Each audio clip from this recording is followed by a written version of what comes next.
This is The Drive with Dale Lolley and Matt Williamson on your 24/7 home of the black and gold. SNR, Steelers Nation Radio. And welcome to The Drive. I am Dale Lolley. He is the Matt Williamson, and it is a Mike Tomlin Tuesday. So let's dig in to what the Steelers head coach had to say today regarding his roster, his quarterback situation. A lot of stuff to dig into here. Let's get to the injury stuff first.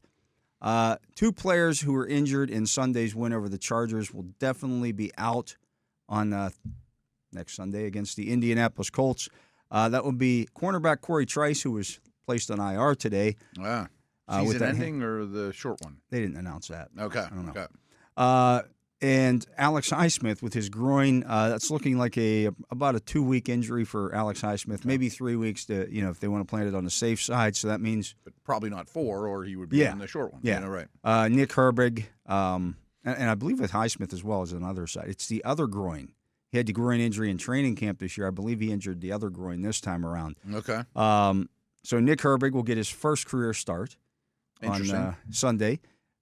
As a little aside, Nick Herbig will join this show on Thursday, so you want to be here for that. Too, right. He'll be joining us, I believe, at 4:45-ish around that time. So we'll talk to him in the last segment of our number one of the drive. That'll be a little exciting for him to be getting his first career start. Yeah. Jalen Warren with the knee, Isaac Seumalo with the pectoral injury, could return to practice this week. We'll see how that goes. I'm guessing they probably err on the side of caution. Okay. With those, you're 3-0. Yeah. Other guys are playing well. And we did get some clarity on the whole thing with the rotating left guards. Okay. Curious about that, yeah. Yeah, Mike Tomlin saying that was the plan going into the game, that they would rotate those guys, and he's going to let practice play out this week and see whether they rotate him again or whether he sticks with one or the other. Sometimes it's tough when you're watching practice to kind of discern those kind of things. Yeah, it can be. There's no doubt. You're watching all the stuff happen out there, and you're like, okay. Sometimes the offensive line combinations that are out there aren't necessarily the starting combinations, and then they start mixing second team guys. It gets a little crazy sometimes. No, it can get perplexing, or someone just takes a series off, or whatever. First take on the guard situation, I look at that as a positive. Like, they really like McCormick. Yeah. I mean, and because they did get him in. They really like McCormick. Yeah. I mean, I think that's the key here is that we know that they don't give rookies starting jobs or, a free pathway to the field if there's people ahead of them. And I don't think Anderson's done anything wrong, but I think you're 100% right that they are really high on McCormick, which is intriguing. Yeah. There were reports out there that Najee Harris was in a sling yesterday. He's fine. Tomlin said he's ready to rock and roll this weekend. Sometimes that's just precautionary. Might have been after the game or whatever, huh? Yeah, a little sore after the game, and so just keep it rested. We don't want you moving it for the next 24 hours or whatever, and he comes back on Tuesday. He feels fine. Speaking of which, so Mike Tomlin said today that he had just, of course, the press conference at noon, excuse me, saying he had just met with Russell Wilson and team trainers. Wilson not expected to practice in full on Wednesday this week, tomorrow. And the plan is still then for Justin Fields to start again this weekend. Okay. So that sounds like the same answer we've been getting the last couple of weeks. That nothing's really changed. They keep winning. I mean, I didn't expect a change there, an abrupt move. Especially since, and here's what you need to look for with Wilson. Let's say if Wilson goes limited, let's say he's even limited on Thursday, but then Friday is a full participant in practice, even if he's... I would still think he doesn't play. Not this week. Yeah. But now, once he gets that full participation, now you let him have a full week of full participation before you make that decision. Hypothetical, if it goes that way, if he's a full participant Friday... Do you think he's the 2 then? Potentially. Yeah, because he actually did the whole day. Yeah. That would make some sense. Like he hasn't practiced yet as a whole week in a game day in this uniform, but in case Justin gets hurt or maybe even throw him out. I mean, who knows? Yeah. But he could enter the game without being an emergency situation. Yeah. Okay. And there seems to be some people out there, Matt, who are perplexed. In fact, Mike Tomlin was asked today, why aren't you naming Justin Fields a starter? Yeah. He says, I'm not going to make any decisions about that until Russell Wilson's completely healthy. I'm not going to make any announcements regarding that. And that part makes all the sense in the world to me. It's 100% the right move to make. Why make any kind of announcement like that when you don't have to? Yeah. There's no one forcing you. There's not a league rule. There's not. Yeah, it's just inquiring minds want to know. There's no reason for him to tell anybody anything on that front. No, and why paint yourself into a corner? Yeah. What happens if he says, you know what? I've been so impressed with what Justin Fields has done. He's our starter. Mm-hmm. And then the next 2 weeks he goes out and is bad. He's bad, right. I mean, consistency hasn't exactly been his forte through his career. Wilson's been a much more consistent player, much more established player. And I don't even know if in this case it's a battle between the two. It's just we're happy with Justin as it is. We're moving along. We're winning. Why change things? Yeah. Right. But at some point, this team is going to need Russell Wilson to play, whether it's by choice or whether it's by emergency. Oh, I'm sure. And I would imagine they'll be a lot more comfortable with that, like you said, after there's a full participant designation in a whole practice. So it does seem like it's trending the right way. It seems like it's lingered forever, but because we're all anxious, for these things to come Everybody about. wants everything now.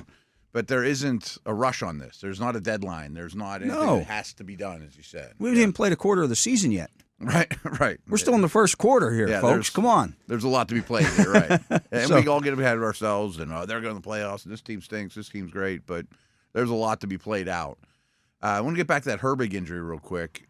I would imagine Leal's usage spikes pretty heavily, too. I mean, like maybe he gets 30% of the snaps, 40% of the snaps. So that's been one of the other big questions is why isn't Leal getting any snaps? Well, he's been practicing at outside linebacker primarily. Well, one of the problems is TJ never comes off the field now. And the defense used to come off the field a lot. Yeah, the defense is not having any long, sustained drives against it. Right. They played 10 minutes in the second half the other day. Yeah, he's fresh the whole time. Right. He's playing, almost 90% of the snaps. You don't need a third, or you don't need the fourth guy. Right. The fourth guy. The third guy, Herbig was barely playing. Right. In the first 2 weeks. Like, really, before injury, I wanted to see more Herbig, but you can only put 11 guys on the field. Right. And and they were kind of even forcing that at times and just putting him out there as an extra pass rusher. Right. Just to get him on the field. Right. Yeah. Almost like the McCormick situation. We just really like this guy. We want to see how to figure out to get him on the field. Then you got to figure out, okay, who are we taking off then?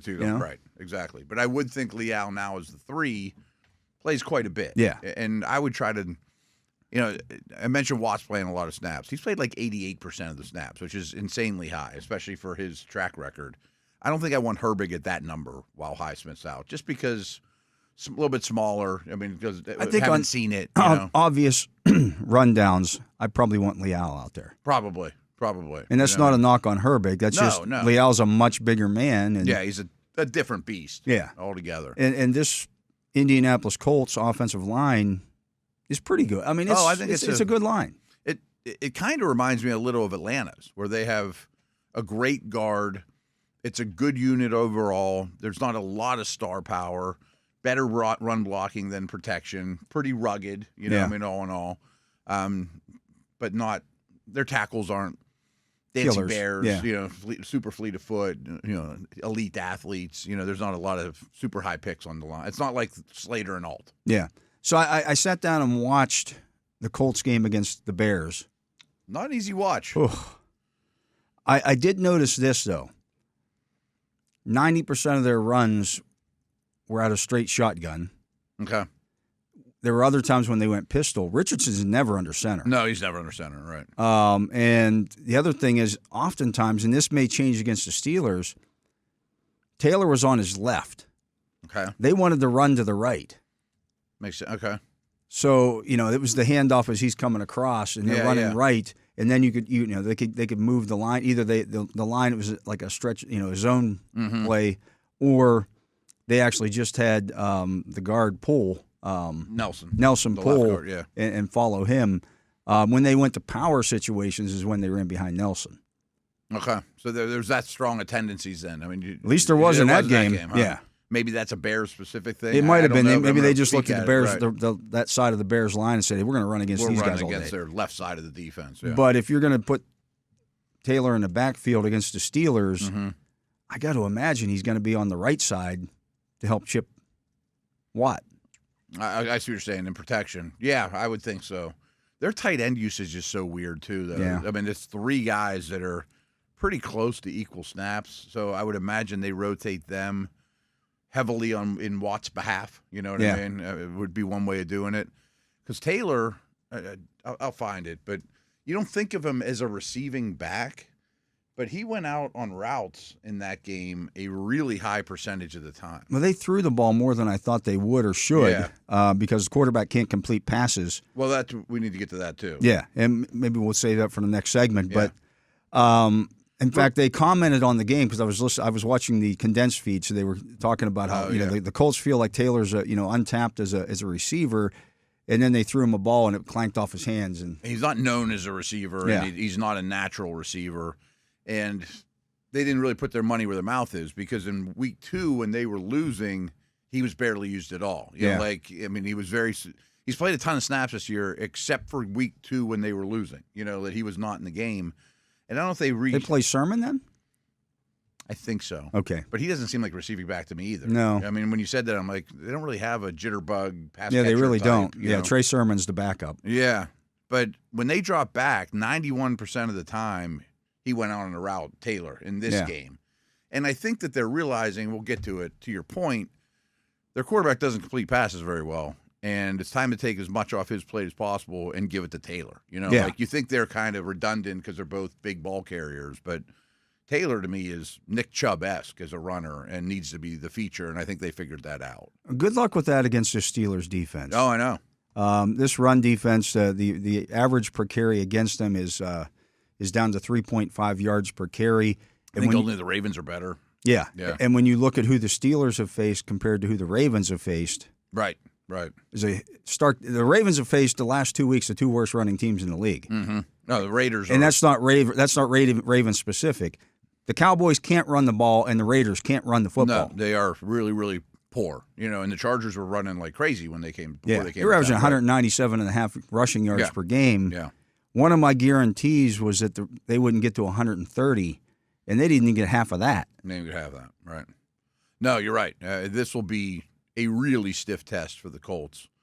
And their weapons aren't bad, but they can't get him the football. They can't get him the football. And it's, I'm sure we'll talk a lot about his accuracy issues. But Taylor's impressive. I do think they're leaning on him in a line. I don't think this is a great team, though, to be honest with you. No. They make a lot of silly mistakes, too. There were a lot of pre-snap errors, motion errors. That was not an easy game to watch. I mean, Caleb Williams is throwing way too often.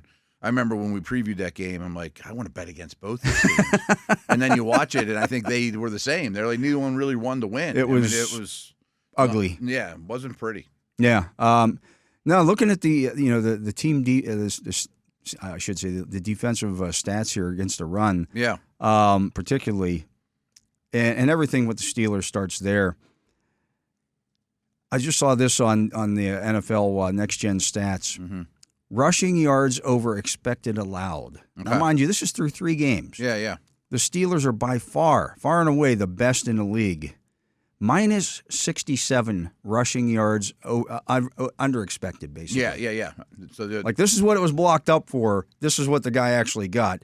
That's over 20 yards a game. Right. And a lot of that situational stuff and like what would the average defense do in this situation type of deal.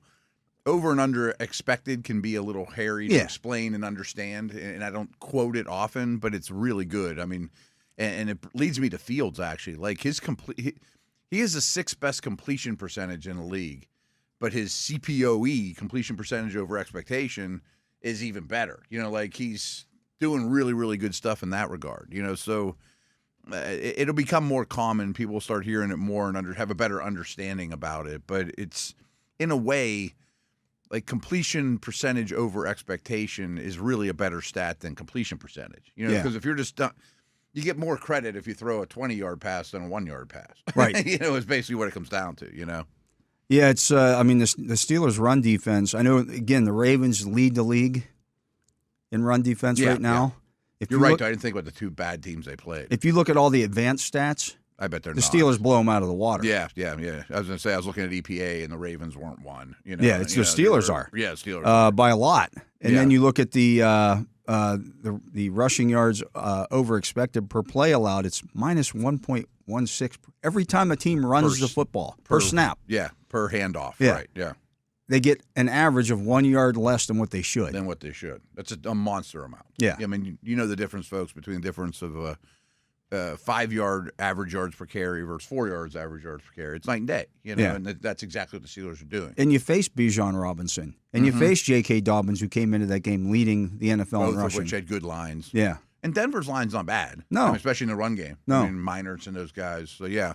I hadn't thought about the Ravens getting the Cowboys and especially the Raiders. Wow. The Steelers got those teams coming up. Yeah. Could they run for negative what? Negative yardage. 0.3 yards per carry, yeah. Mr. Lutarski has no grade point average. It's the run defense is it's been spectacular. Outstanding. Yeah. Outstanding. Highsmith's a part of that, though. Yeah. I mean, he absolutely is a very good edge defender, and I think Leal would be capable, and I don't think Herbig's going to be bad. Well, I think the fact that Cam Hayward is playing at the level he is, I mean, he's made it all go you almost can't run that way. Mm-hmm. I don't care if he got Nelson or not.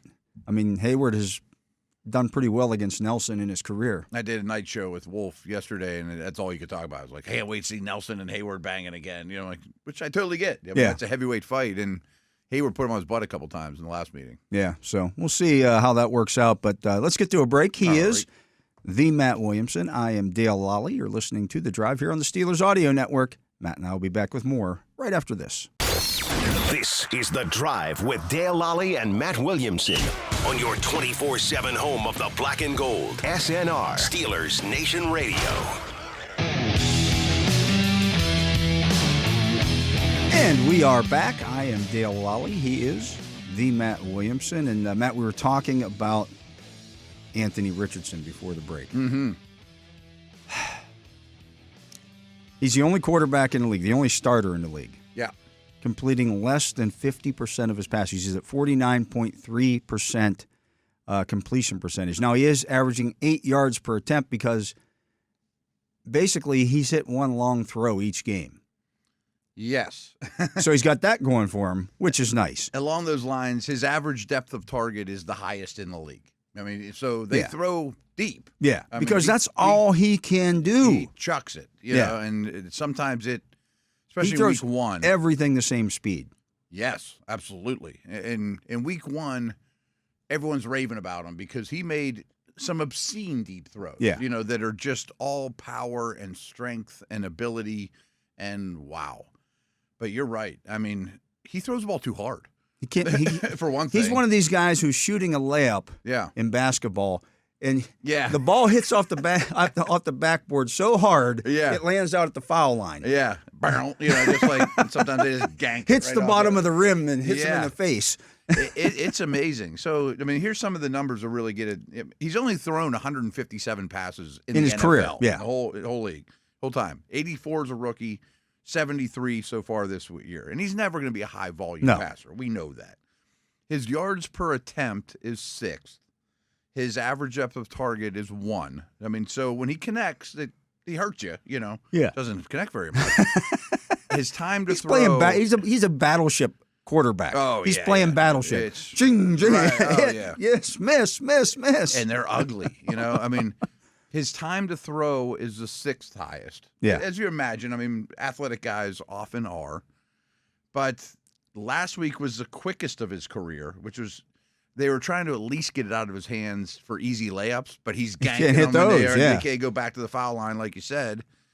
And so on his dropbacks with 2.5 or more seconds to throw, he was just 4 of 11. I mean, he's only completing 33% of his passes 12 yards downfield or more. 12 yards, and you're going to get 1 out of 3. I mean, that's insane. And last in the league in completion percentage. He's thrown 6 interceptions and lost 2 fumbles. They're bad ones, too. And they're bad ones, too, yeah. Yeah, he should have more. He should have more. His balls are so far offline that they're uninterceptable. I mean, every D-back in the world or defensive coordinator always talks about tips and overthrows. Yeah. This guy's the master at tips and overthrows. Because it's like, I guess I always forget people are watching. We're 3 feet away from each other, and it's like, here, catch this. And it bounces off face I equate it when you're playing first base. Yeah. And the pitcher's throwing over, and he's throwing over. He throws 90 to home. Yeah. He's throwing 90 at you, and you're 20 feet closer than the guy at home. And then the throw's all over the place, and you're trying to catch it. It's a great way of putting it. I mean, it's like a ground ball to the second baseman that brings you to the first baseman, and instead of doing this, a little short you wind up and fire it at him. I mean, that's really what's happening here. And they're not in the middle of the mitt either. I mean, it's crazy. So we just talked about the Steelers' run defense and what it was producing under expected in terms of the, yeah. I mean, they're tearing it up. In terms of completion percentage, over expected. We just mentioned Justin Fields has been really good at that this year. Yeah. Anthony Richardson might even be worse, is the worst in the league at minus 11.3. Wow. So he should be completing over 60% of his passes. Exactly. There's a 3-yard out, and he bounces it off their face mask. Yeah. You're right. At one point, he's going to stick one in somebody's face mask.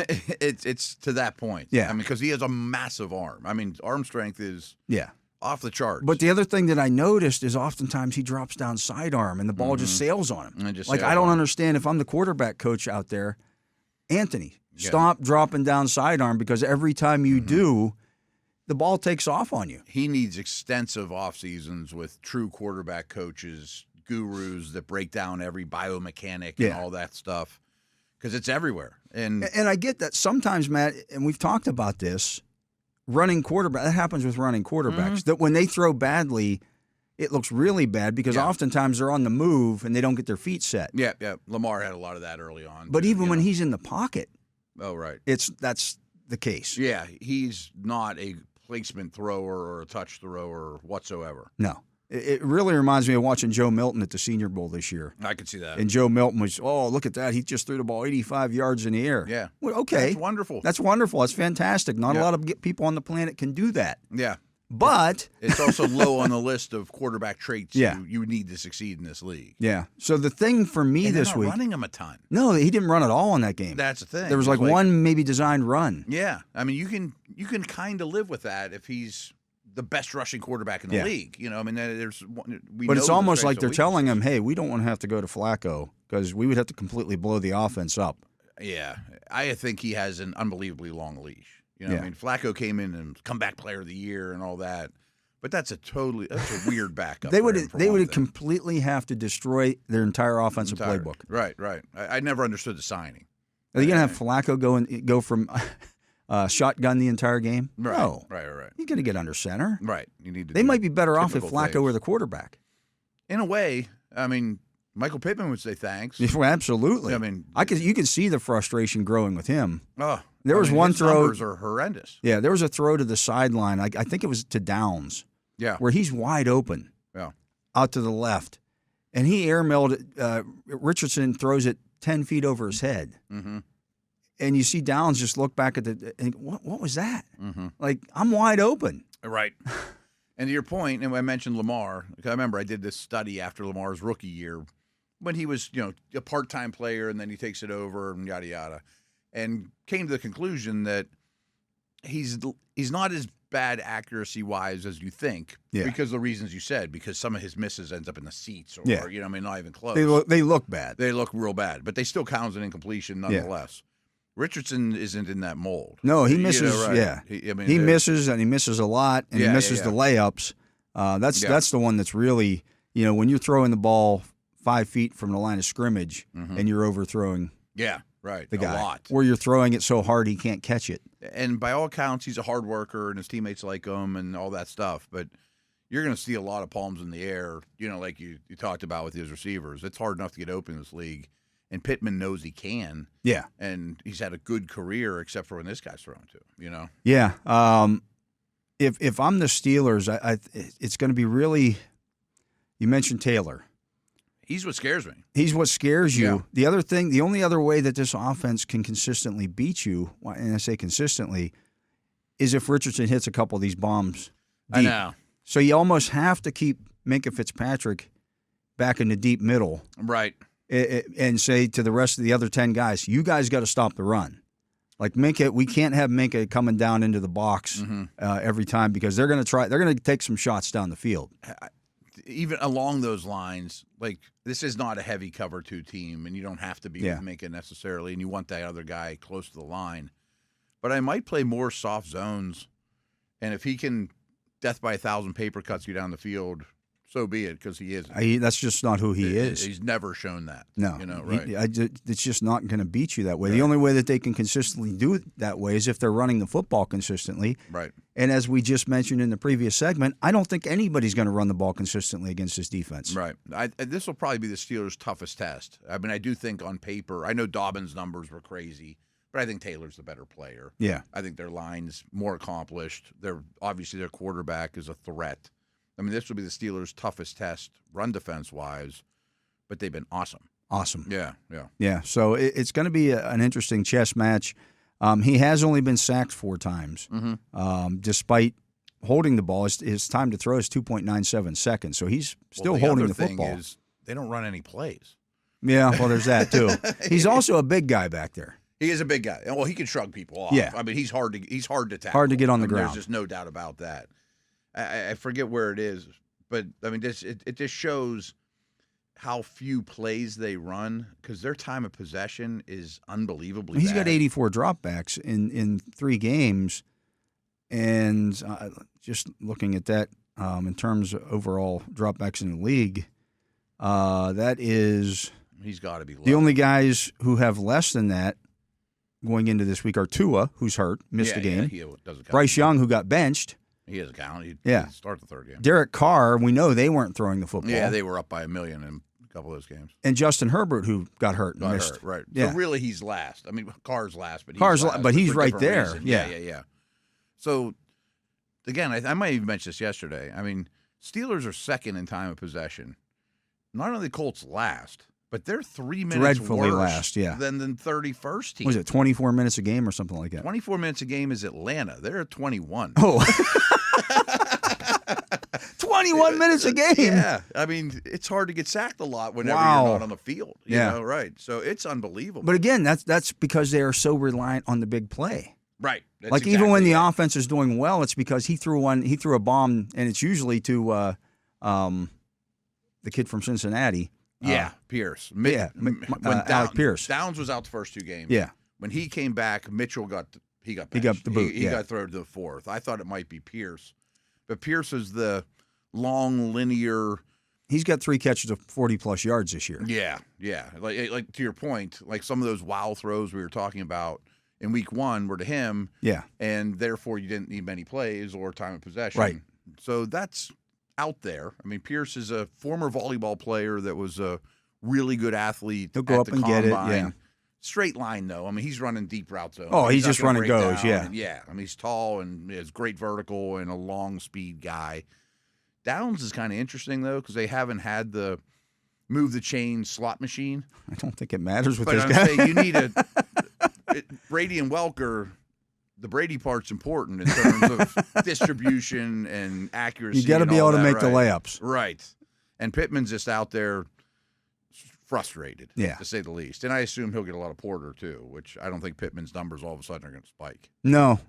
I would not think so. We talk a lot of fantasy. He's been unusable like his last 8 games. Yeah. You're right. It's been bad. It's been really bad. But when you're in that category, you're in that same stratosphere, looking at the completion percentage and things of that nature. What's crazy is watching that Bears-Colts game going in, they were like 31 and 32 in completion percentage. I mean, and he's the Bears down there had with him throw like 58 times. He's down there with Trevor Lawrence, who's completing 52.8% of his passes, and that looks like the worst contract that anybody's given out. Man, what a nightmare they are right now. If that's not the worst contract given out, Bryce Young is at 55.4%, and he got benched. Yeah. Deshaun Watson's completing 57.8% of his passes. Yeah, he's not. I mean, you don't want to be in this company. No, under 60 nowadays with all the really under 63% is like yeah. I mean, under 60 is a D. I mean, it's a failing mark, is a F on their paper. I mean, it's the rare. Rules are set up for you to complete passes. Yeah, right. In a big way. And even to defend Richardson even less. everyone's going to fear that deep ball, the big arm throw, shrug off a tackler, old school bend, big physical guy. They're going to give you a lot of the underneath stuff. You know what I mean? Like, they're not game planning to take that away. Just like we mentioned. I mean, soft zones, don't get beat over the top, play the run first, you know.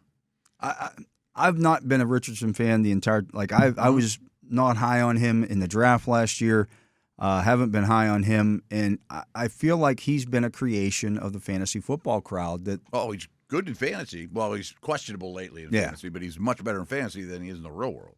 I mean – he's nowhere like the Steelers have a quarterback advantage this week. Clearly. A clear one. Clearly. I mean, one guy's at the top of the league in completion percentage, one guy's at the bottom. Yeah. And they're both, well, one has a really high average at the target, one has a really low one, but one's efficient in moving the chains and the other guy, passes, right. Justin Fields is making his layups. Very much so. Very much so. Better than any point in his career. Yeah. I mean, and he's not making the mistakes and the turnovers and the fumbles and I think that's a clear advantage. Yeah. Now, that doesn't mean that can't blow up this week. Of course, and, of course. I mean, these are both volatile young guys with a lot of ability and not a lot of track record. Richardson could win a game single-handedly, no doubt. But counting on him to do it is volatile. I mean, he's as you mentioned, he's made 7 starts in the NFL. Mm-hmm. I think he started like 12 games in college. Maybe less. Might have been less than that. Might have been 10. He had an injury, of course. Yeah. And, I mean, that's the other thing is he hasn't stayed on the field. Yeah. I think that's why they don't want him running this year.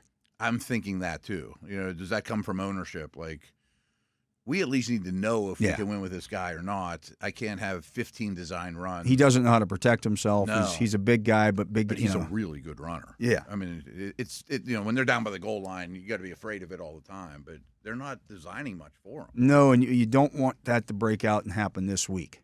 100%. Like, that is a way that you could lose this game. Yeah, if he goes out and runs for 100 yards. Yeah, and he can bust a long one. He can put his shoulder down and drag tacklers. Yeah. I mean, he's at a large. I don't want my defensive backs having to tackle him down the field. I'm curious to talk to you Monday. You don't get down on the field in road games, do you? Yeah. Oh, do you? Okay. Yeah. Well, I mean, coming in and stuff like that. Okay. And I'll be walking through the tunnel and see guys. Okay. People that have seen him in person say he's a specimen. Like, you're shocked that he's not a defensive lineman. Yeah. I mean, he's kind of Cam Newton-like in terms of the size. Cam Newton, Josh Allen, those guys. Everyone says they're bigger than they are on TV. You know what I mean? But I'm kind of used to that. I spent 18 years covering Ben Roethlisberger. I think this guy's like 270 though, 265-ish. I mean, he's Well, hey. Yeah.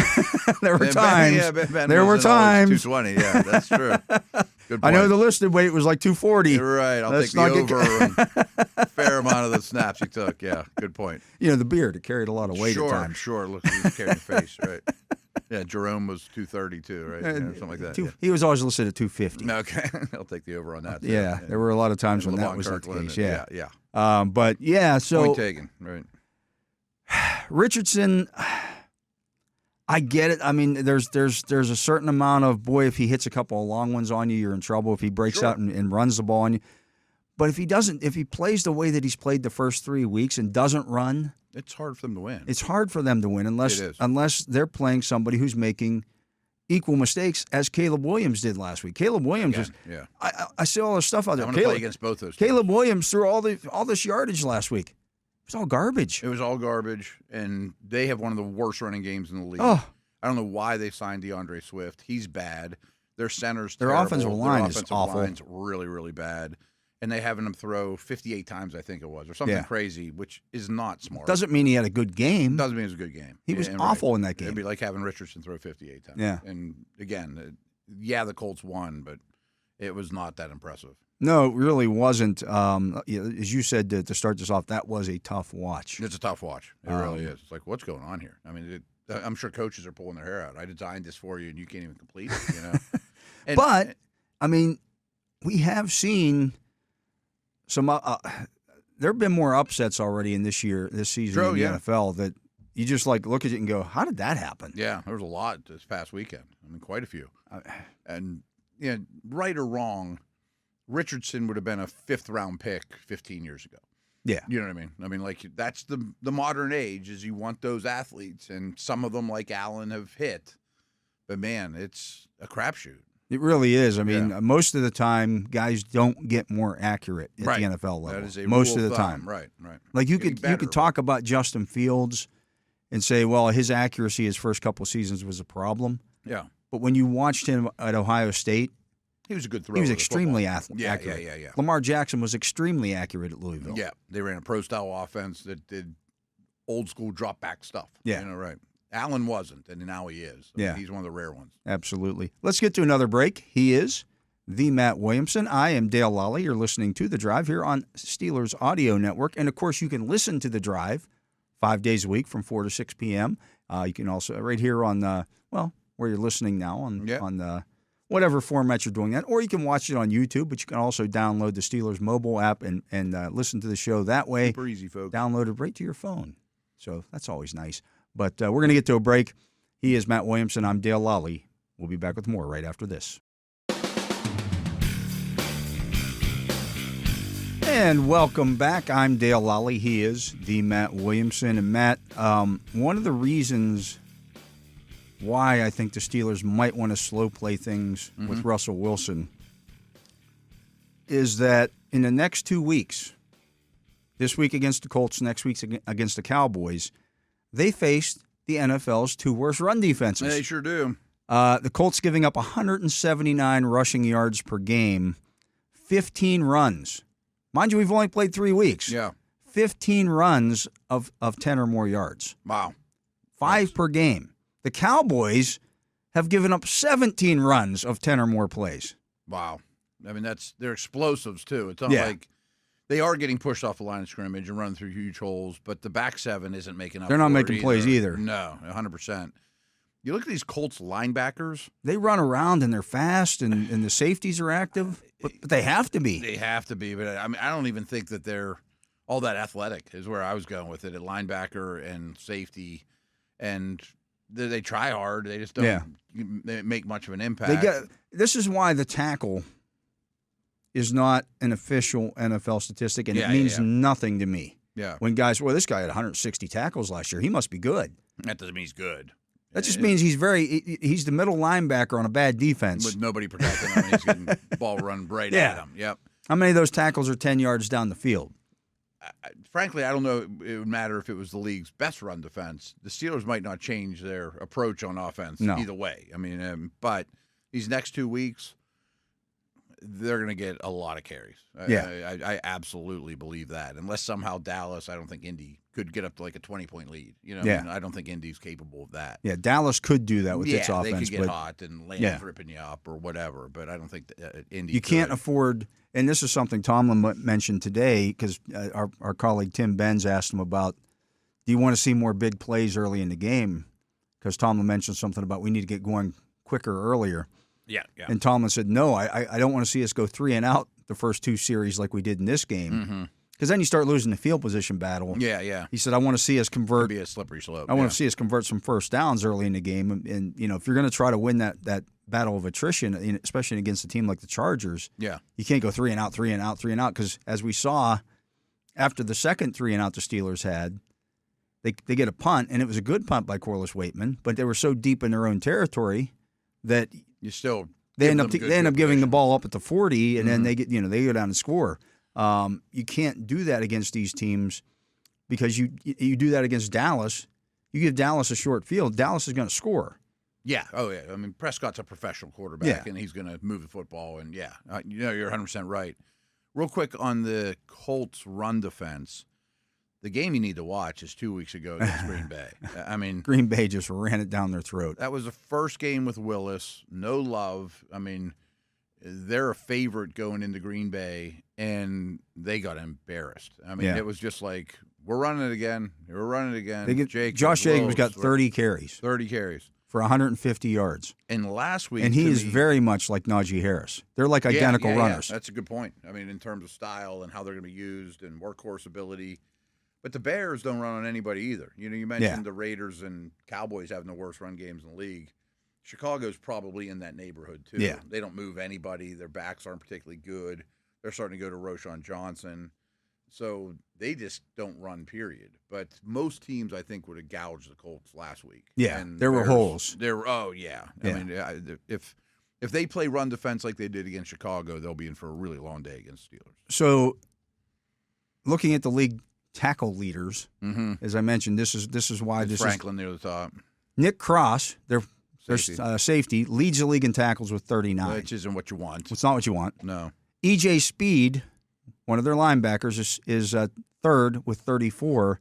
Speed's a bit of a misnomer with him. It's not he's a bad athlete. No. He's not like a right. And Zaire Franklin is tied for fourth with 33 tackles. They have three guys who already have more than 30 tackles in 3 games. Okay. Yeah. Again, that doesn't mean that they're playing well. No, it doesn't mean they're always on the field. They can't stop the run. They're very vanilla with their coverages, and their best players out for the year. Yeah. I mean, it's rough. I mean, their corners aren't particularly good either. Brent's is their best guy. He's out. You can definitely go after the cornerbacks. Absolutely. Yeah. Their pass rush was good against Chicago, and I really like Latu, and Pay's a first-round pick. So their edge guys are decent. I mean, they're ascending. They're young. They're very talented. I could see Latu even winning Defensive Rookie of the Year. But all in all, their defense isn't super hard to play against, especially with Buckner out. No, I'm just looking here. I don't know that they blitz. You know what you're going to get. You're going to get a lot of cover 3. You're going to get a lot of zone. Yeah, they blitz 24.1% of the time, which is on the low end. That's 20th in the league. How about this? The Steelers blitzing 15.2% of the time. Yeah. That's 30th in the league. I know. They're not blitzing at all. No. This year. They don't have to. They don't have to. No, they don't have to. They're getting pressure with 4 more often than not. Actually, I saw a stat today. They've actually gotten more pressure with the 4-man rush than when they've sent an extra guy. Really? I could understand that. I mean, because Beanie Bishop's your extra defensive back. I don't know that he's going to be real good at it. The inside backers, we saw, Landon Roberts get a sack on Sunday. They can blitz, but you don't need to. You don't need to, right. And I thought they'd blitz more against Herbert, so their blitz rate was up a little bit in that game. Yeah. Because I wanted those interior guys, the linebackers, coming through the A gaps. Because you can stop the run as well and when there's blitzes. But yeah. But I was looking for the blitz numbers. I can't exactly find them. Oh, here we go. On third downs, only the Bengals blitz less. On early downs, only 4 defenses blitz less than the Steelers. Yeah. So they don't need to. And here's the thing. In terms of total time to pass, despite not blitzing, the Steelers they're allowing 2.47 seconds. Which has to be near the top of the That's second behind Cleveland. Cleveland has blitzed 30.6% of the time. Okay. So almost double, actually, what the Steelers have blitzed. And the Steelers are right there with the Browns in terms of overall pass rush because they're getting comes there. out quick, too. Yeah. So because it has to. If it doesn't, your quarterback's going to be on his back. Yeah. No, the Steelers' pass rush has been elite. Their run defense has been elite. I mean, the defense. The pass coverage has been elite. The run defense has been elite. Yeah, absolutely. I think it's the best D in the league, and it's hard to find weaknesses right now. It really is. And if we were doing Colts Nation radio right now, I'd be like, I don't like this matchup. I don't either. And I guess my approach would be, well, the Steelers aren't putting up a ton of points. We should be able to give it to Jonathan over and over and over and hope the dam breaks. And it might. Which is kind of to Tomlin's point. I want to see us put points up earlier. Yeah. So we can dictate the flow of things a little bit more. But you also got to be like, well, we need to win the time possession battle for that to happen. We need to win the turnover battle for that to happen. Through 3 weeks, there's no evidence that either it favors them at all. No. I mean, quite the opposite. The only thing that favors the Colts is that this game is in Indianapolis. Yeah. That's it. Yeah.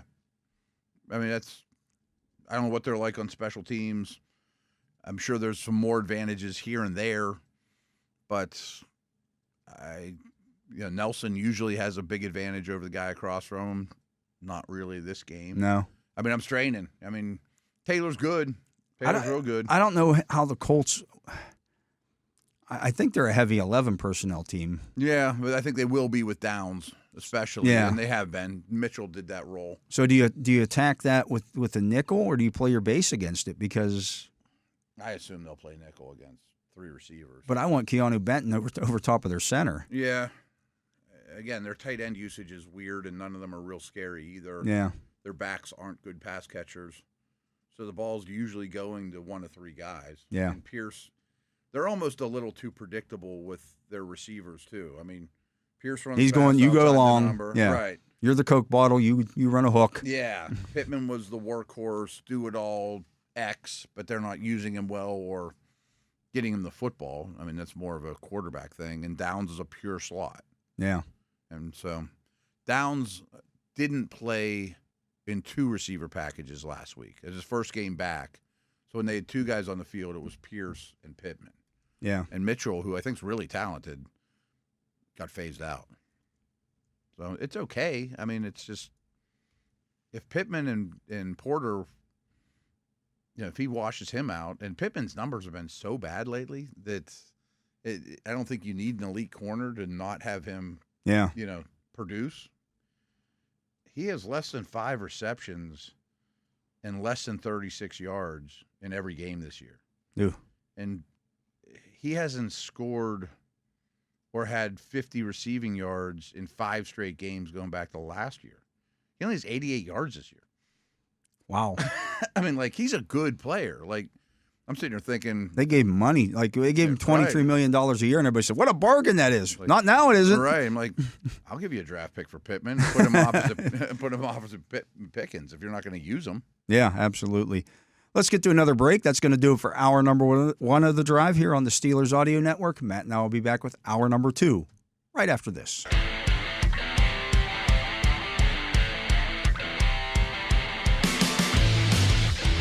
And welcome back. I am Dale Lolley. This is hour number 2 of the drive here on the Steelers Audio Network. He is the Matt Williamson. And Matt, it is time, as it is Tuesday, to do a little fantasy football focus here and look at this week's top pickups and the look ahead at the streaming defense schedule. Okay. I don't know the schedule well yet. At quarterback, Sam Darnold only rostered in 29% of Yahoo leagues. 8 touchdown passes in the first 3 weeks. He throws touchdown passes, and he's been consistent enough that I would say should be in every league, probably not a top 12 guy. Did you see what Belichick said about Sam Darnold? I think he was on the McAfee show. And long and short of it, he said everywhere Sam Darnold has been, the teams loved him. Yeah. Except the Jets. He drafted him and all that, right. I like when Belichick says things. I mean, he's kind of an interesting media guy. Anytime he can take a poke at the Jets, so he does. Does he? Oh, yeah. Yeah. He hates the Jets. That makes sense. I remember he was their head coach for a second. About 3 seconds, yeah. And I think Darnold's pick-upable. Yeah, he's playing well. The weapons are good. Would you rather have him or Carr? Oh, Darnold. Would you? Yeah. More volume. The weapons are better. Weapons are better. Yeah. Neither one runs a ton. Darnold will run more. I mean, they're going to get Hawkinson back here soon. Yeah. He's a guy to maybe pick up soon too. Yeah, I don't know if a lot of people drafted him. Maybe they dropped him after because stuff happened. But yeah, if he's available, go grab him because should only be a few more weeks. Geno Smith's only rostered in 43% of leagues. Doesn't get enough respect, but he also doesn't run. He's better in the real world for fantasy. But you could win a title with him. Absolutely. Of course, Justin Fields going to get another start at Yeah. So my other league, my home league, my only quarterback's Richardson. And I'm looking at some of these names, and I think I'm going to put in for Fields. I mean, I think the running's coming. Yeah. How long that lasts, we'll see. Yeah, I don't know, but right. And Andy Dalton. Would you rather start Fields against the Colts or Richardson against the Steelers? Oh, Fields. I think Fields. Yeah. Yeah. Andy Dalton. Coming off that 300-yard performance. I'm not quite there yet. That's nice and all. The game script should be good, though. Yeah, yeah. He's going to have to throw the football. Yes, and Deontay is legit, and frankly, the folks around him aren't bad. I just have a hunch that's going to be his best game of the year. Probably. Yeah, caught him by surprise. Right. Running back, we talked about this guy yesterday, Bucky Irving with the Buccaneers, 35% ownership. Very much so. I think he's going to be the starter very soon. Braylon Allen, we talked about. He's owned in 36% of leagues. He's not going to be the starter soon, but again. But he sees the field every game a fair amount. He's almost like Warren in terms of. A little bit, yeah. He could be a flex for you, especially when these bye weeks hit and injuries. Especially in games that you think the Jets are going to win. Mm-hmm. Like if they're playing the Patriots as they did last week, or they're playing the Titans as they did, they're going to win those games. Braylon Allen is going to get some run. I need to double check this, but I think him and Hall have been on the field together too. Yeah, because they detach Hall. He's such a good receiver, But Allen has 96 rushing yards and a touchdown. He also has 6 catches for 45 yards, which I think is a little something that you didn't know. A lot of balls at Wisconsin. The Wisconsin backs don't catch a lot of passes. Right. And I think he's capable. Yeah. He's a big dude. He's big. He was one of my favorites in this year's draft. He's 20 years old. I'd say he's the youngest guy in the league by a wide margin. And the final guys that got another guy you mentioned yesterday, Rico Dowdell. I think he's starting to take over. It's not going to be 80%, but it's going to be. But he can catch the ball too. Right. He's got some ability, and Zeke looks pretty shot. Some of these other guys are just guys. I just got a blurb a minute ago. Kareem Hunt's been promoted to the 53. Does that do anything for you? No. I think they have distinct roles. I think he's the 3. Yeah. I don't even know why, unless somebody tried to sign him or they promised him they would activate him. I'm not sure what the logic is. I don't get it. Steele's more valuable than him. At wide receiver, Jawan Jennings, 32% ownership. I'm not buying that. I'm not running out and putting a claim in for him. Yeah. Because if Kittle or Debo comes back, he takes a huge hit. Yeah. I mean, maybe you get one more week that he's okay, but he's not going to do that again. In fact, if you have Jawan Jennings and somebody's hurting, try to trade him. Yeah, If you can get anything for him, that'd be great. Yeah. You'll be cutting him in 2 weeks anyway. Right. Alan Lazard, rostered in 30% of leagues. He's gotten 16 targets. I know, and I get that. It's just I roll my eyes because when are you ever going to check the box Sunday morning to put him in your lineup? I mean, he's got 11 catches, 148 yards, and 3 touchdowns. He's a Rodgers favorite. I guess. I mean, I just said injuries and bye weeks are on the horizon, so you might get thin. It'd be worse than their worst starts. There will be worse players started as wide receiver 3s in the bye weeks than Alan Lazard. Yeah, I guess you're right. I mean, when we get down to wide receiver 50 because 4 teams are off or whatever. I'm not buying on the Cole Kmet train yet, but we're not going to throw at that volume. 10 catches, 97 yards against who? Good point.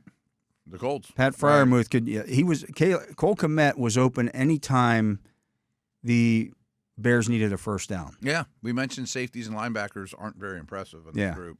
Well, safeties aren't bad. Yeah, I mean, they're okay, but the linebackers aren't.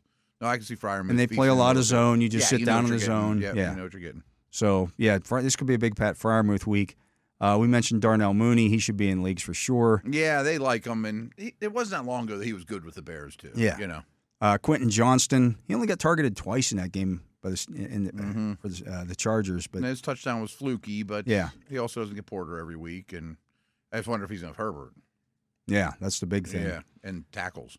Wan'Dale Robinson. If you're in a PPR league, he's very valuable. He's a monster. Yeah, he's a monster. I mean, he'll have 50 yards, but about 8 catches. Yeah, right. He's going to get you double digits. Him and Neighbors get like every target. Every target, for sure. Jacoby Myers had a 7 for 62, 1 touchdown line this week. Yeah, he's kind of that Lazard conversation. That would be a guy I would try to pry off the. Yeah, I think he would try to pry him off of the Raiders. Yeah. I don't think he wants to be there. I don't think he'd be super expensive either. Yeah. In terms of everybody's talking about the Steelers should go get Devontae Adams.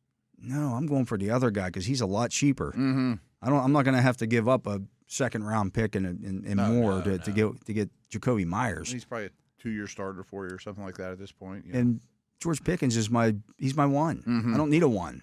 I need somebody to complement George Pickens. Myers is a good player. He's reliable. Noah Fant, 6 catches for 60 yards against Miami last week. Okay. I mean, I know tight ends brutal right now. Yeah, there's some injuries there. Yeah. I don't know. He doesn't really move the needle for me, but he's okay. How about the Demario Douglas performance against the against the Jets for the Patriots? He had 8 touches for 78 yards. He gets open and not much upside. You know, I mean, a lot of these guys are all fine. I mean, the waiver wire this week doesn't jump out at me, to be honest. Yeah, most weeks the game script is going to play in his favor. They're not going to be able to. They're not going to be able to run everybody into submission like they did the first couple weeks. Ramondre fell off a cliff last week too after being heavy usage. Yeah, if you can score against the Patriots, you're going to force them to throw the football. Yeah, I assume May's going to be in the game soon, for better or worse. Yeah, we'll see. Looking at this week's defensive matchups, the Thursday night game, Ugh. Dallas at the Giants. You play the Giants, right? Or you play Dallas, right? Do you? I mean, they're going to get run on bad. Singletary's good enough to run on them. I was thinking I don't want either one of those really defenses. want either one. No. Moving on to Sunday's games, the Saints are at the Falcons. Both Saints 2-1, the Falcons 1-2. I know the Saints didn't put up many points, but I don't love either one of those. The Falcons defense is starting to. They make plays with those safeties. Yeah. I just think the Saints' offense is pretty darn good. Okay. The Bengals are at the Panthers. I can't play the Bengals defense. It's bad. It's awful. Yeah, even in that matchup. I mean, if it would have been a week ago, everyone would be picking up the Bengals. Oh, absolutely. You know what I mean? Yeah, but they can't stop anybody. No, you can't play Carolina's defense against anybody. Mm-mm. There might be a lot of points in that game. Yeah. You got the Rams at the Bears. I'm not looking at any of these.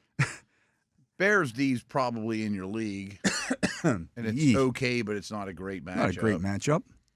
I don't think. I mean, the Rams' offensive line's a mess right now. I know.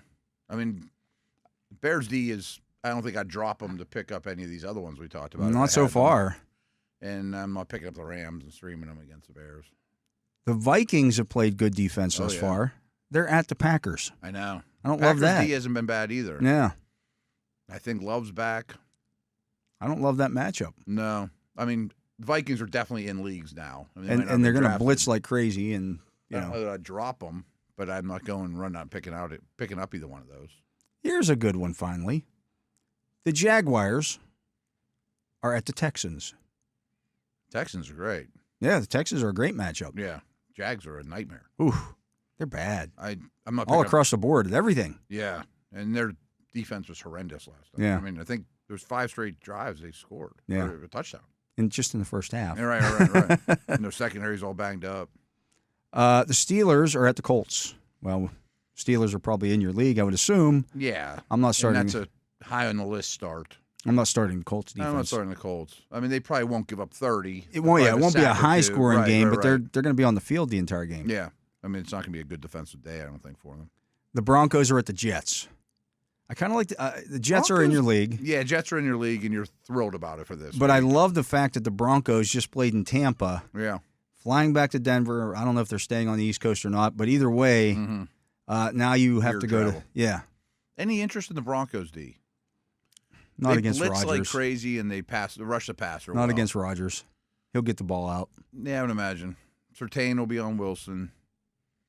I'm reaching on that because there's not many good options so far. Yeah, there really aren't. Jets you're happy about. Eagles are at the Buccaneers. I need to know who's playing for the Buccaneers. I'm not saying I'm loving either one. If Vea, Cansey, and Winfield are still out. Yeah, tell me that right now if they're going to play. Yeah. Okay, I'll start the Buccaneers, but who are they playing again? Philadelphia. I don't love the Eagles D either, though. Yeah. I just like the way the Eagles' offense right now is I like very, the Eagles at. very banged up. Right. I see what you're saying, yeah. I mean, I don't know. It doesn't seem like a low-scoring game to me. Yeah, well, I mean, neither did last week's against New Orleans and ended up 15-12. I mean, Jalen Carter and those guys were quite good in that game. This is 2 straight road games for the Eagles as well. It's in Tampa. Yeah. A little bit of heat. A little bit of heat. Right. The Commanders are at the Cardinals. There's your track meet of the week. Absolutely. And the Commanders are not a startable defense. Neither are the Cardinals. Right. Yeah, that is. I can't wait. I don't know what the over under of the week. It's got to be like 55. Yeah. Like I was. Neither one of those teams are going to stop the other one. I was looking at EPA and stuff today. Washington's number 2 on offense. They've scored. They scored. They've scored on every possession in the last 2 games. Yeah, except when they kneeled the ball at the end of the game. Yeah, it's been really something. And they're just like the Cardinals. I mean, like all their talents. I mean, none of their talents on defense. Right? None. You know, right. None. The Patriots are at the 49ers. Well, the 49ers are in your league. Yeah, and they're not in great shape. They just lost Hargrave. The D-line's not what it used to be. The Patriots D could hang around. They could do some stuff against the 49ers, especially if they don't have all the weapons out there. Ayuk's not where he's supposed to be. Trent Williams has been battling stuff too. I don't know if Kittle's Patriots back. will slow that thing down. Yeah. That's not not my bad. favorite one, but it's okay. Yeah. Compared to some of these It's other one of ones? the top 12 we've mentioned. Oh, for sure. boy.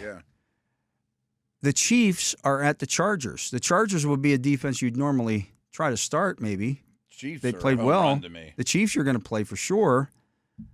But can you start the Chargers defense? The Chiefs offense, especially if they don't have doesn't Bosa. light it up. I would say Bosa's out, but that's only they can get around that. It's probably top 12-ish, but borderline. Yeah. Chiefs is a home run.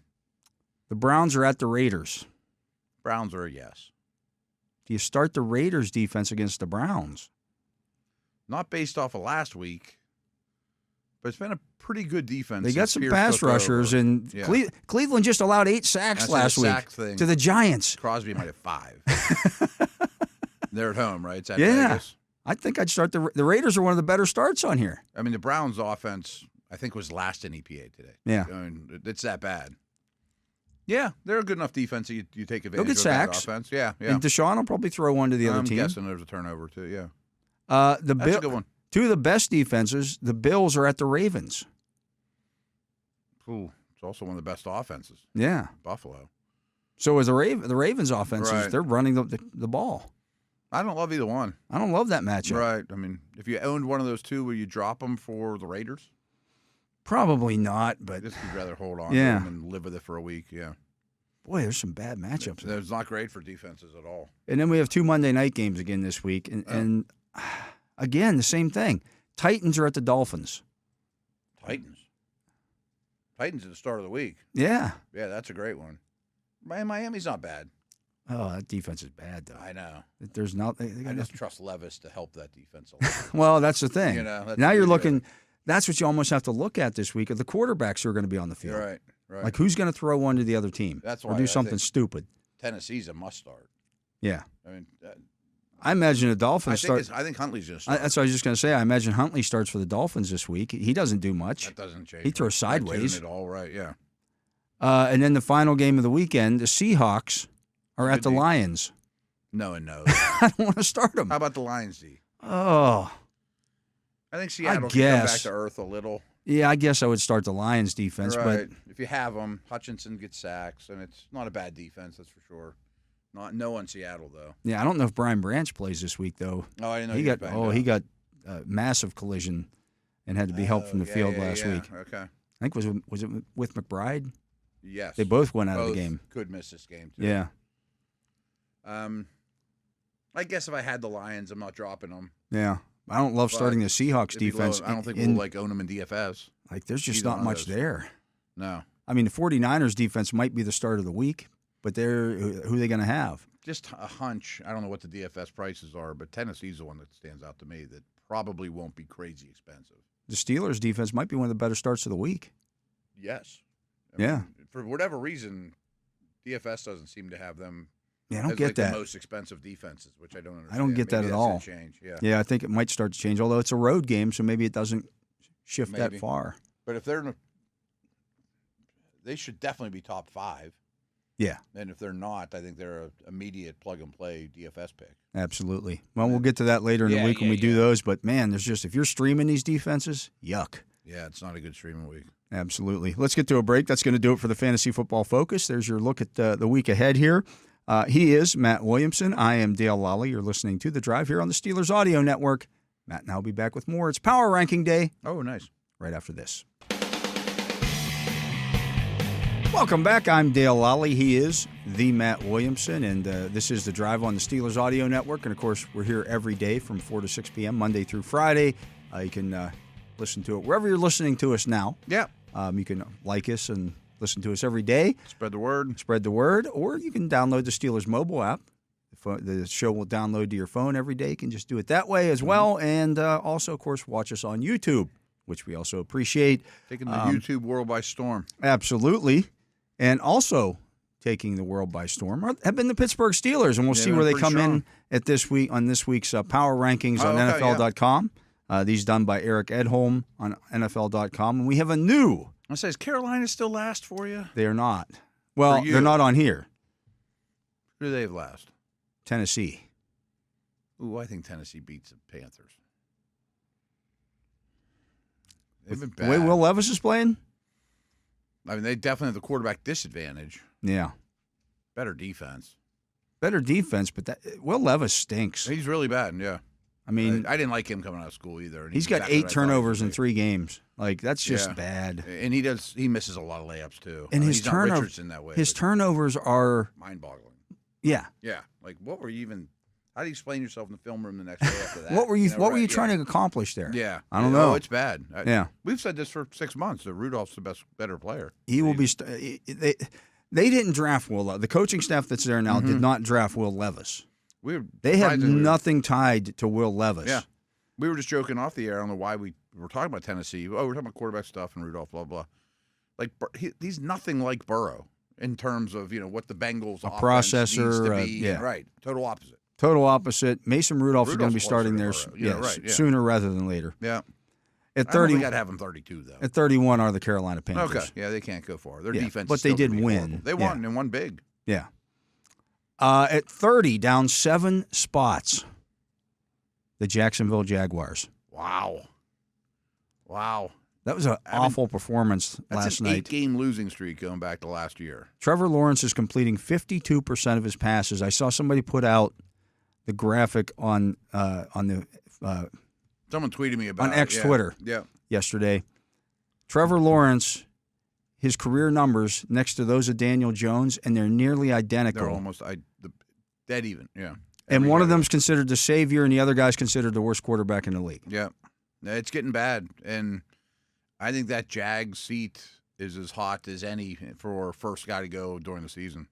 Although both of them are making over $30 million a year, I might add. Jones and Lawrence. Yeah. Oh, yeah. They're both getting paid, but they've both been, I've been a Lawrence apologist. I thought he's been very underrated. He's been horrendous. Can't play. He's been horrendous. Can't play. He's not an elevator. No. At 29, up 2 spots, the Giants. I think they're better than that. I mean, I think they're not super easy to play against. Like, I might have them ahead of the Raiders, Denver. I mean, I'm not going to put them real high, but... Well, at 28, down 2 spots are the Raiders. Okay. So they're in that territory. It's amazing that they're only down 2 spots. And I say that because last week you win in Baltimore, which is, wow, the Raiders are great. Yeah. And then you lose to what was Carolina. The worst team in the league. Yeah. Well, that's the way this NFL season is going. 27 holding steady are the Patriots. Might be a little rich for them, too. At 26, down 8 spots, the Cleveland Browns. They should be plummeting. I mean, the defense isn't going to be able to carry them. The offensive line is a mess. Yeah, the offense is one of the worst in the league. Yeah. They'd be lower for me. If the Browns and Jags played 11 games, who do you think wins? I don't know because I wouldn't want to watch. Right. I mean, they're 2 of the most disappointing teams in the league. Well, I'd throw Miami in there, too. That brings us to, at 25, down 8 spots, Miami. Yeah. I mean, they're the 3 teams we keep lumping together that we thought had a chance at the AFC playoffs. I can't imagine a world that they, unless Tua comes back as early as he possibly could, and it's fine. Have to be fine. Right. Yeah. But their season may be over by then. I know. I think the 3 of them are almost Deep trouble. Dead in the water. Yeah. Deep doo-doo. At 24, down 3 spots, the Chicago Bears. They're a tough watch. They're a tough watch. Their defense is good. I was going to say they should be lower, but the teams mentioned aren't very good. This bottom 10 aren't great. There's the haves and the have-nots. Right. At 23, down a spot, Arizona. They're the best team we've mentioned thus far. They're the best team we've mentioned, without question. And they're not great. No. Have you mentioned Denver yet? At 22, up 8 spots is Denver. Oh, Arizona would wipe the floor with destroy Denver. them. Yeah. I'm not sure Denver beats the Browns and Jags consistently. Yeah. At 21, down 5 spots, the Cincinnati Bengals. Really bad loss. I mean, they're 0-3. I think they make the playoffs, though. Since 1990, of the 162 teams that started 0-3, only 4 made the playoffs. Only 4. And really, out of 162. And for them to do it, I mean, people were talking about them being they're the team that could beat the Chiefs and make it to the Super Bowl. I don't think they can. I just know if I said that because if I power rank my AFC, they might be number 7. because there's a lot of bad teams right now in the AFC. The problem for them is that they've now lost 2 games at home. Well, there's that. To bad football teams. They really need to go 10-3. Yeah. That's rough. Well, they need to go 11-3 or 10-4. Oh, there's 17 games nowadays. I think 10 would get Welcome you in, to the 2020s, Matt. 10-4, I think, would get them in. Probably. Yeah. But can they? If but tiebreakers went their way. The way they're playing right now, I don't see them going 10-4 though. They just lost their right tackle. Oh, by the way, that's in charge of T.J. Watt.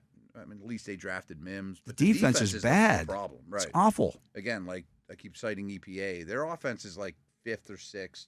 Their defense is like 5th or 6th from the bottom. Jaden Daniels had as many touchdowns yesterday against them as he had incompletions. Yeah, and he wasn't dumping the ball off. No, he was making. He was making high-level throws, and they can't stop the run. Right. So they got to sell out to stop the run, and that leaves them vulnerable on the back end. No, I hear you. They're concerned, and I don't think Burrow's been as awesome as he has. No, he's not as accurate. Okay, but he's not been awesome. I think that wrist is a little worse than what they were letting on. At 20, holding steady, the Falcons. They're definitely the best team yet. Yeah. I think Atlanta and Arizona are 2 okay teams that we've mentioned. This team shouldn't have moved up this far. At 19, up 6 spots to the Rams. I'm not there on that. Yeah, I'm not there on that either. I think that's more of a McVay, Shanahan. Yeah. The Niners lost that game more than the Rams wanted to. Yeah. At 18, up 6 spots, the Colts. Ooh, just because they won. Did anybody watch that game, actually physically watch the game? Because I did. Yeah. And there's no way they're the 18th best team in the league. I don't think so either. They're way worse than Arizona. A couple of these teams. Atlanta. Oh, Atlanta would wipe the floor with Indianapolis. Yeah, Bijan run for 200 against those guys. At 17. I almost feel like if the Bears-Colts game was very even to me. Yeah. But if the Bears would have ended up on top in the end, the Colts would be in their spot and the Bears would be in this spot. I guess.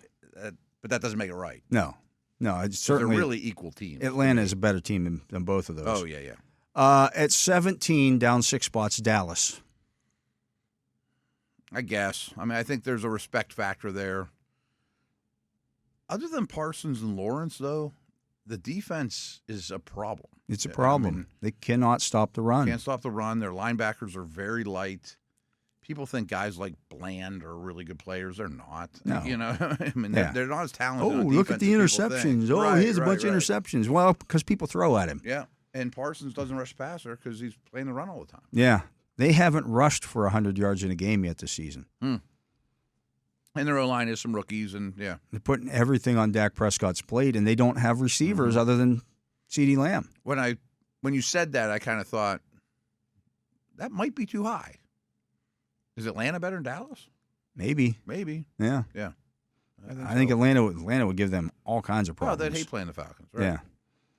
At 16, up 12 spots, Washington. I can't quite go there yet. I mean, it's still like the worst defense in the league. They're bad on defense. I know their offense has been a juggernaut. I don't know how sustainable it is, though. Yeah. I mean, the more tape you get of Daniels, the more teams are going to figure this out. I bet that's the highest they're all. Yeah. Let's just put it that way. At 15, down 3 spots, Tampa Bay. Okay. I think they're a quality team. They're not at their best right this second, but they're a quality team. Yeah. Did some good things this year. Both starting defensive tackles out last week. And they're 2 of their better players. Did not help at all. At 14, down 7 spots. Never to return to the top 10, the Los Angeles Chargers. Yeah, they're going to sink like a stone, too. I don't think they're better than Arizona or Atlanta. No. Yeah. They're not better than the Cowboys. No.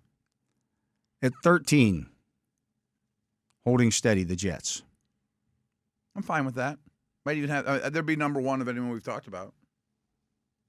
At 12, down 10 spots. A lot of movement this week. Yeah. San Francisco. Not in a good place. I also think this is probably about as low as they'll About go. as low as they can fall. Yeah, they're still going to be a good team. At 11, up 8 spots, Seattle. I'm fine with that. That's the conversation that we had yesterday. The unbeatens.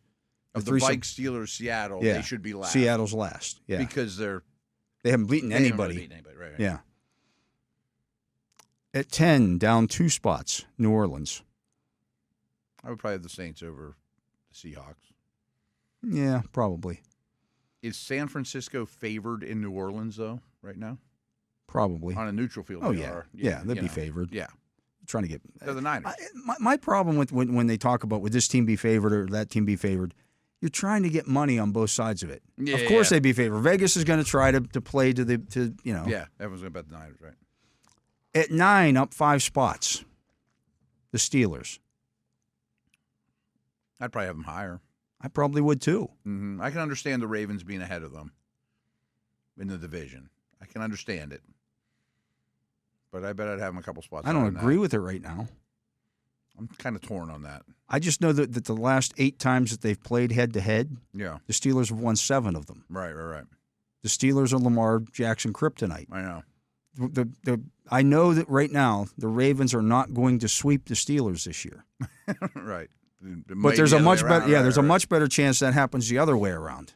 Now I wouldn't bet on that either. I would bet on a split. Mm-hmm. But I just know that since the calendar turned to 2020, the Ravens have beaten the Steelers once.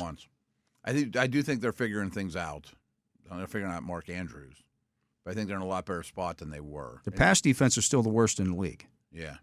That's the issue, obviously. The run defense is really they have strengths and big weaknesses. Yeah. At 8, up a spot, is Baltimore. Yeah, I guess we just talked about that. At 7, up 3 spots, is Green Bay. Yeah. I mean, they're winning without the quarterback, and now they get him back. Maybe even higher. At 6, down 3 spots, is Houston. I'm not going to kill them for that loss. It was a bad smashed, day. Though. They got smashed. It was a bad day in a really rough environment. I think they're still going to be a contender. Yeah. I mean, they get Jacksonville this week. They're going to take their frustrations out of Jacksonville. At 5, up a spot, Philadelphia. Houston or Philadelphia? I think I'd take the Steelers and Ravens and Houston over Philadelphia. Yeah. I don't like the way I'm not blown away with them, especially with 2 receivers hurt. Yeah. Defense isn't great. 4, up a spot, is Detroit. The line's not quite where it's been. It's not. Yeah. No, you're right. Speaking of which, Ragnall's hurt. I saw that. Yeah. Yeah. They're up a spot to 4, the Detroit Lions. I got no problems with that. At 3, up 12 spots. I know 2 teams ahead of them. Who else? The Vikings. Really, you're going to bump the Vikings up 12 spots. The Steelers beat a team just because they beat the 49ers, who and the Texans were all beaten up. Yeah. The Steelers just beat your number 7 team. Yeah. And they move up 12 spots. I get it. The Vikings are playing well. They're not better than the Lions. I would say they'd be 3rd in that division for me. Yeah. Still. Right. I Same for me. Green Bay and Detroit are still ahead of them. Yeah, I agree with that. Okay. Buffalo and KC are the top 2. Yeah. Everyone on the planet's going to have Kansas City, but I think Buffalo's playing better. I think Buffalo's playing better right now. I'm with you. And they're one of the teams that can go head-to-head quarterback-wise. Yeah. Buffalo's been very impressive. Buffalo's up 2 spots to 2, and Kansas City is 1. Kansas City, and I understand, as I mentioned yesterday, when you're the defending champions and 2-time defending champions at that, you got a target on you all the time. All the time. When you walk to the grocery store, you got a target on you. Mm-hmm. But they were very close to losing the Falcon game. They were very close to losing the Raven game. I don't think they're super sharp right now. No. Mahomes is playing the worst football of his life, which is still good. But not according to Chris Collinsworth. I think Buffalo's the better team today. I do too. I think the Steelers are better today, as we sit here right now, than all but maybe 6 or 7 of those teams. Steelers or Vikes? I'll take the Steelers. It's close. I'll take the Steelers, though. What if they would actually play, which is a different story than where you'd power rank? Right. Where's the game at? Yeah. Home field advantage go a long way in that one. Yeah. Because I bet they'd mess with Darnold a fair amount. The Steelers have more stars. The Vikings have to generate their pressure by definitely by blitzing like crazy. I would say Jefferson carries a lot of weight in the star. But Jefferson's great. Yeah. But he's going to get Porter, and he'd get his, but that'd be a tough day for Jefferson. Yeah. I think Steelers win that game on a neutral field. I do too. And just run, and they know Flores really well. Yeah. Interesting. But they shouldn't be that far apart. They should not. No, that's kind of the point. Yeah. Again, I'd have Green Bay and the Lions over the Vikes. Yeah, I'd have if I'm power ranking right now, and I haven't given this any thought. Yes, I'd have the Chiefs over the Steelers. Yes, I'd have the Bills over the Steelers. I wouldn't have the Vikings over the Steelers. But if they were neck and neck, I'm not going to fight I get you it. on Yeah. It shouldn't be that far apart, though. I'd have Detroit over the Steelers. Yes. The Eagles, I don't think so. I think Eagles are overrated on here. Yeah, I don't think so. I'm not a huge Hurts believer. Houston, okay, yes. I'll give Houston the edge over the Steelers. The Packers, okay, I like what they've done. I'm not putting the Ravens over the Steelers right now. Not the way that both teams are playing. Ravens, Vikes, and Steelers, to me, if you shook them up in a bag and they came out in any order, I wouldn't fight you on it. Yeah, I get it. Yeah. I mean, they're right next to each other. Yeah. The Vikings should not be that much higher than either of those teams. And you have good arguments about the Ravens, but I think they're a pretty darn good football team. Oh, I'm not saying that they're not. I mean, we're talking about top 10 teams here. I'm not saying they don't belong in this grouping here. I would just have the Steelers ahead of them right now. So that was everybody that was ahead of the Steelers we just listed. Yeah. So we'd have the Steelers like 6. 6 or 7, somewhere in that range. Yeah. And they were, what, 9? Yeah. Okay.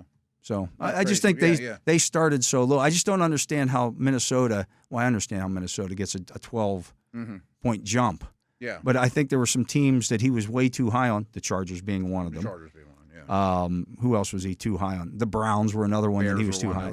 I said at the beginning of the year the Browns were going to finish 4th in this division. Mm-hmm. They might win 6 games this year. Yeah.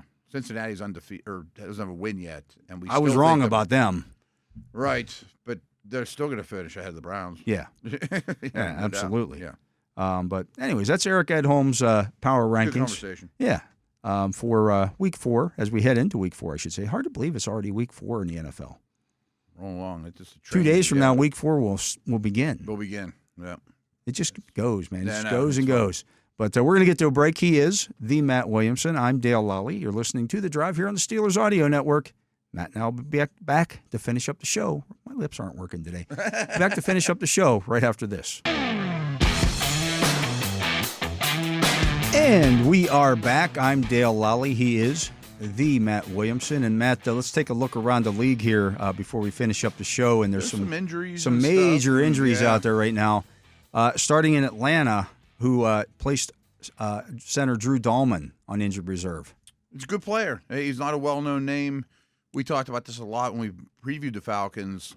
They don't really have any depth on their O-line. They really don't. It's a good 5, but then they don't have a lot of depth. Yeah, so that's a big one for them, and they're built around their offensive line, and that's the center. That's the hub of communication. Yeah, he's a smart dude from Stanford. He's a good player, The Carolina Panthers have placed Adam Thielen on injured reserve. Mm-hmm. That's with a hamstring, so I assume that's a short-term injured reserve, but still. I thought not necessarily for the Steelers, but I thought he might be a trade candidate for them. Yeah, for somebody. Yeah. Deontay's getting all the targets and get like Mingo and Leggett and those guys involved.